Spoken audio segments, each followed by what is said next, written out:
Back to the Food That Looks After You series. This is the third episode. In the first episode I cooked with beans and I did a combination of red kidney and cannellini beans. In the second episode I cooked with lentils. Today I'll be cooking with chickpeas. The next episode, which will complete the legume-based part of the series, will be using split peas. I just wanted to show you before I start the difference between chickpeas which are soaked overnight, 12 hours, and this is what they looked like when they were dry. Look at the difference, more than double.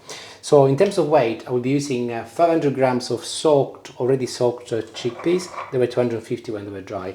You can also, of course, use tinned chickpeas. A couple of tins should be enough. The net weight here, once drained, is 240 grams. I'll give you broadly the same quantity. Next job, and this only applies if you're using previously soaked chickpeas, is to cook them, of course. Bay leaf, and this is cold water. I'm going to be more generous with water today, as normally I just cover them and leave about an inch above the chickpeas. Reason why is because I want to keep this water, as I will be cooking some pasta later and I'll be using the same water. I'm not going to add any salt at this stage, just as they are. Once they start boiling, I'll turn them down and I'll leave them to simmer for about 20-25 minutes, sometimes half an hour. A lot depends by the chickpeas you're using, but 25 minutes should be plenty. I'm making some pasta with chickpeas polpette or chickpeas balls. Normally polpette are made with meat, so these are going to be a vegetarian option. So remember to keep the water and just draining my chickpeas now. And obviously the best way to check if they're done is to taste them. So pick one up and taste it, and you will find that if they're cooked, they should be slightly harder than the chickpeas you get in a tin, but more pleasant because they are more hard to bite, but they are soft on the inside. They're delicious. And by the way, you can add a little olive oil, salt and pepper, and some rosemary to these while they're hot, and mix them together, and they are a beautiful and perfect side dish. Very simple.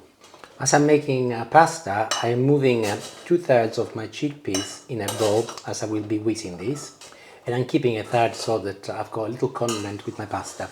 Clove of garlic, I'm going to crush it in, as it's going to be easier, and I'm using a little garlic crusher, but of course you can chop it in little pieces using a knife if you wish. Followed by the juice from half a lemon, which I've just squeezed. In it goes. Now my chickpeas are very dense, and it's going to be very difficult for me to blend them unless I add a little water. So I'm now pinching some of the cooking water. I'm going to use 3 ladles, and I'll leave my water here in case I need some more, and I'll start.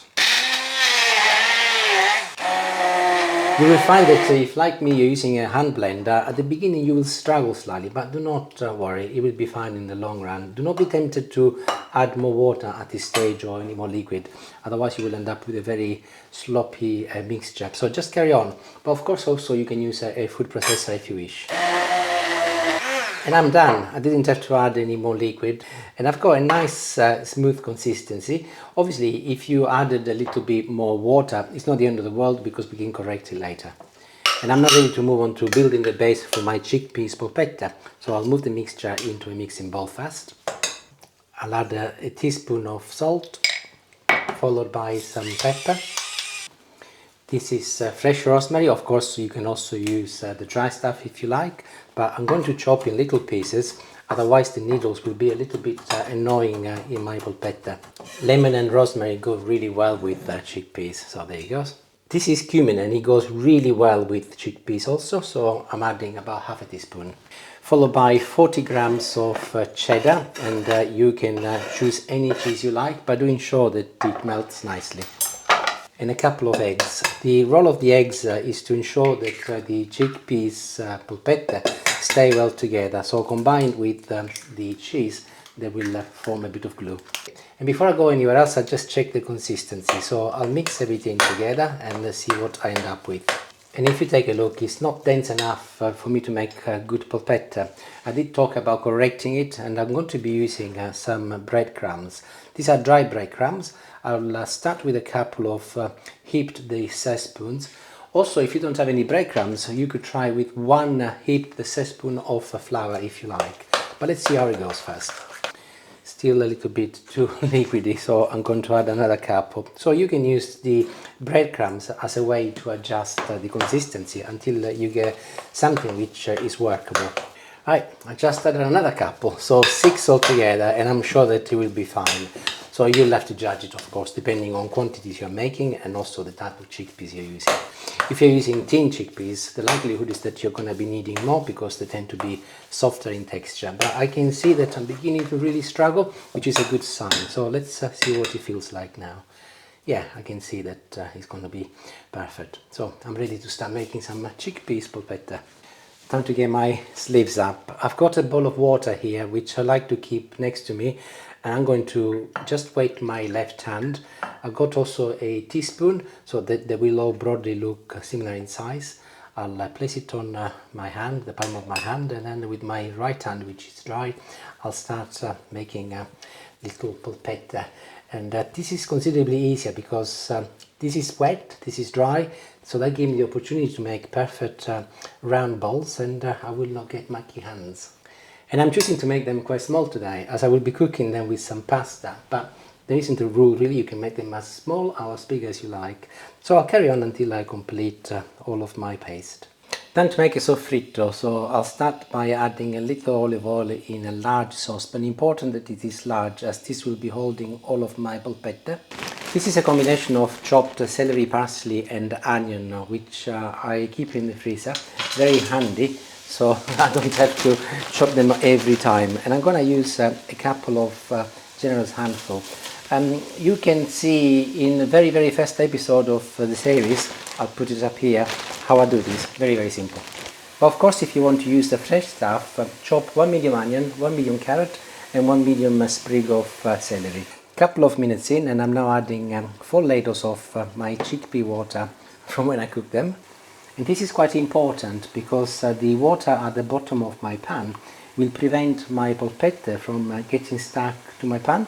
And again, you can see why the size is important of my saucepan, so that they can cook comfortably without touching one another. Followed by a little bit more water on top this time, so that I give them plenty of fluid for them to cook. Here are the remainder of the chickpeas, the ones that I didn't blend. So I'm going to sprinkle them on top of everything, just like this. And here is my lid. I'll place it on top of my saucepan, and I'll leave it to cook for about 10 minutes. I will not be lifting the lid so that everything stays nice and moist inside. I'm not cooking clearly the chickpeas because they're already cooked. I'm making sure that everything blends together beautifully. This next step is very Sicilian and often used in many pasta dishes. I've got a separate frying pan, a generous amount of olive oil, and I'll start by adding a couple of cloves of garlic, which I've finely chopped. I'm keeping the temperature relatively high to start with, as I want the garlic to release a lot of its flavor immediately, but literally within 30 seconds I'll turn it down on medium. And I've also chopped 300 grams of plum tomatoes and in half, and I'll add them in. Important to chop them because they will release more juice. I'm not going to add any salt here because I've already added salt in the chickpeas, and I will be adding some salt in my pasta later, but I'm going to add a little rosemary so that the tomatoes will complement the flavor of my polpette. And I'll leave this to gently cook medium temperature for about 7 minutes until the tomatoes have softened up. You will see that they will start releasing some of their juices, and they'll be absolutely perfect. In the meantime, my chickpeas polpette have been cooking for 5 minutes. I'm not removing the lid, I said I wouldn't, but I'll just go along and give them a little shake, and I'll leave them for another 5 minutes. And my tomatoes are done, and this is what they should look like. You can see that they have released quite a bit of juice, and the color of the oil obviously has changed to more orangey, and they are nice and soft. So they are done, and I put them on one side, and I can start on my pasta next. And I'll start by reboiling my water. And as I do not have enough, I will be topping it up with a little water from my kettle, so you'll have to judge it, but at the very least I'll have a good base. Water is boiling, a little salt as promised, and today I'm going to use macaroni. There you go. But of course you can use any pasta you like. It is unlikely that we will be eating all of this today, and I will have some more tomorrow. And I think the short pasta like macaroni reheats better.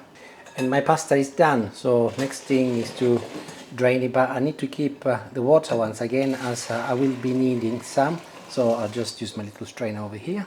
So I've placed the chickpeas polpette back on the hob, and you can see that most of the liquid has been absorbed, so I'll start by adding a little bit of my cooking water now from the pasta and the chickpeas. So this will also have quite a bit of starches, which is great. So I'm just going to give it a little base, and here is my pasta, so I can add it in. You can see that I've got this little base of water, which is perfect, as it will allow me to now mix the pasta with the polpette together and finish cooking the pasta. So ensure that the pasta is not totally cooked by the time you drain it. Need to be slightly al dente. Keep the temperature fairly high and ensure that you've got some water at the bottom. If you run out, just add a little bit more, don't worry, it will soon evaporate. So I think I'm pretty much done. The pasta is totally cooked. This was about a couple of minutes. And I can now add my tomatoes, which I cooked earlier, so they can just go on top of everything else. Do ensure that you scrape the bottom and you get all of that lovely juice that is sitting in there. And I'm going to turn this off now, so that I can mix the tomatoes with the pasta and my chickpeas polpette together without cooking my tomatoes anymore, as I do not want them to lose their flavor. Now before I serve, I'm going to sprinkling a generous amount of parsley. This is frozen, you can use fresh parsley if you like, and I'll give it one final mix so that the parsley releases all of its flavor. Place the lid back on and I'll leave it for a minute, and then I can serve.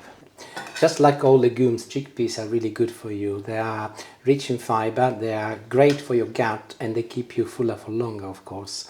And they're really tasty. I love all legumes, I think I've said that many times, and chickpeas, beans and lentils are very much on the top. So here is a portion. Before you finish though, I would recommend that you add a little bit more olive oil on the top. I do this all the time, of course. And then I'll finish with some lemon zest, just a little, as this will complement the inherent flavor that is embedded in my chickpeas when I put some lemon juice, and it goes really well. So because I'm putting lemon zest on top, I will not be adding any cheese, of course. Earlier I mentioned that I'll give you some alternatives. You don't have to cook them with pasta, first of all. You can cook them with potatoes if you want, or with nothing. You just eat them as they are. Or you might want to do some with pasta, keep some aside, and then you got options the following day. Let's see what it's like. Oh, they're lovely. The lemon zest on the top is absolutely spot on, and as you bite into the chickpea, you can see the build-up of the flavor, the cumin and the lemon and the obviously parsley at the end is beautiful. And honestly, if you make something like this, you will think, why haven't I made something like this before? It's so delicious, and you will love it, and I hope you make it. Thank you for watching, and ciao ciao. I'm going to eat now.